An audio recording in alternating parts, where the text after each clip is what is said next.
Jasmine തന്റെ Instagram അക്കൗണ്ടിൽ post ചെയ്തൊരു റീലായിരുന്നു ഇത്. ഈ വീഡിയോക്ക് ഇപ്പോൾ 1.1 മില്യൺ വ്യൂസ് ആണ് വന്നിട്ടുള്ളത്. 11 ലക്ഷത്തോളം വ്യൂസ് വന്നിട്ടുണ്ട്. എന്തായാലും ഈ വീഡിയോക്ക് താഴെ ഇൻസ്റ്റയിൽ നിരവധി നെഗറ്റീവ് കമന്റുകൾ വരുന്നുണ്ട്. വളരെ എക്സ്ട്രീം ലെവലിൽ വളരെ മോശം കമന്റുകളൊക്കെ ഈ വീഡിയോക്ക് താഴെ വന്നിട്ടുണ്ട്. എന്തായാലും ജാസ്മിന് യൂട്യൂബിൽ നെഗറ്റീവ് കമന്റുകൾ വളരെ കുറവാണ്. ഫേസ്ബുക്ക് അതുപോലെ ഇൻസ്റ്റയിലൊക്കെ നെഗറ്റീവ് കമന്റുകൾ വരുന്നുണ്ട്. എന്തായാലും ജാസ്മിനെ സപ്പോർട്ട് ചെയ്യുന്ന കമന്റുകളാണ് ധാരാളം വരുന്നത്. വളരെ കുറച്ച് നെഗറ്റീവ് കമന്റുകൾ മാത്രമേ വന്നിട്ടുള്ളൂ. എന്തായാലും ഇൻസ്റ്റഗ്രാമിൽ ജാസ്മിന്റെ ഫോളോവേഴ്സ് ഇപ്പോൾ വളരെയധികം കൂടിയിട്ടുണ്ട്. അതുപോലെ തന്നെ ഈയിടെയായി ജാസ്മിന്റെ യൂട്യൂബിൽ 1.5 മില്യൺ സബ്സ്ക്രൈബേഴ്സ് ആണ് വന്നിട്ടുള്ളത്. ആകെ ടോട്ടൽ 1.5 മില്യൺ സബ്സ്ക്രൈബേഴ്സ് ഉണ്ട്. 15 ലക്ഷത്തിൽ കൂടുതൽ സബ്സ്ക്രൈബേഴ്സ് ഇപ്പോൾ ആയി. അതുപോലെ തന്നെ ഗബ്രിയുടെ യൂട്യൂബിലെ സബ്സ്ക്രൈബേഴ്സും കൂടിയിട്ടുണ്ട്.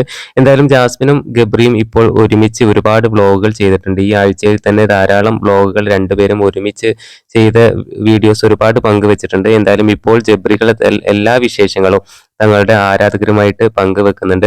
ഋഷിയുടെ മാരേജിന് പോയ വിശേഷങ്ങളെല്ലാം തന്നെ ജാസ്മിന്റെ ചാനലിൽ അതുപോലെ ഗബ്രിയുടെ ചാനലിലും അപ്ലോഡ് ചെയ്തിട്ടുണ്ട്. എന്തായാലും ഇപ്പോൾ ട്രെൻഡിങ് ആയിക്കൊണ്ടിരിക്കുന്നത് സിജോയുടെ മാരേജ് ആണ്. അപ്പോൾ മാരേജിന് പോയ വീഡിയോസ് ആണ് ഇപ്പോൾ യൂട്യൂബിൽ നിറഞ്ഞു നിൽക്കുന്നത്. പുതിയ അപ്ഡേറ്റുകൾക്ക് ചാനൽ സബ്സ്ക്രൈബ് ചെയ്യണേ.